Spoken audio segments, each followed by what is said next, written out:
At ito na raw ang hinahanap namin. Ito yung tinatawag nilang mal, ano? Lumabas ang dila niya, kawawa naman. Ito yung sinyalis na meron na sa dito. Kung bakit siya namatay, hindi natin alam, ano?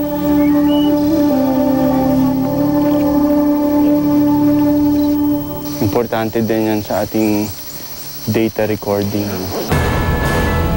Naging palaisipan sa grupo kung bakit talagay sa mababang punong kahoy ang patay na mal. Pansamantala muna namin itong iniwan para ituloy ang paghahanap sa kanyang mga kauri.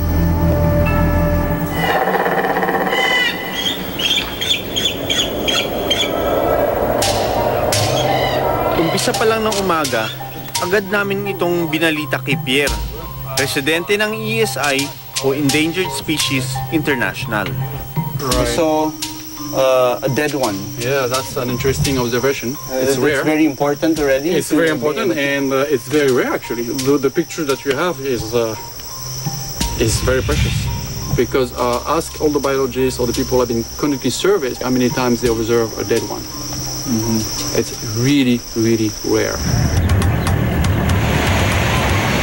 Sumama si Pierre sa pagpunta sa bundok para kunin ang patay na mal.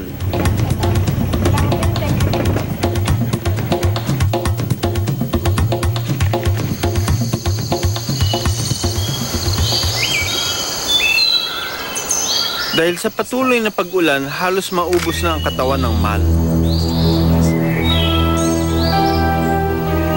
Pero ayon kay Pierre, mukhang aksidenteng napatay ito at pinatong na lang sa kahoy. It was found dead on the ground. Ang lugar kung saan natagpuan ang bangkay ng mal ay posibleng tirahan nila. Sa ngayon kasi, inuumpisan na itong gawing taniman.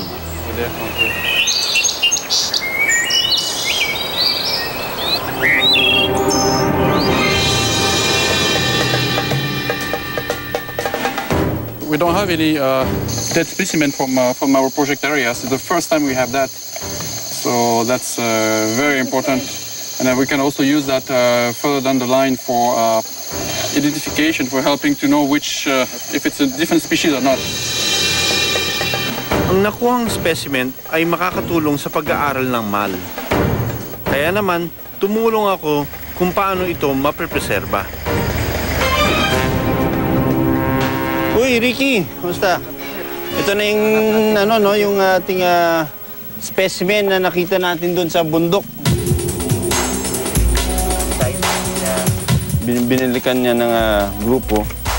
And pagbalik doon, medyo yung mga tissue na humiwalay na doon sa buto, may parting kitang-kita na yung bungo niya, no?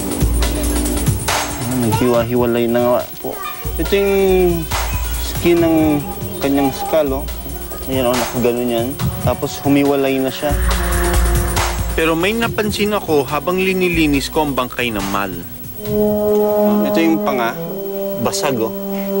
Basag yung kanyang panga.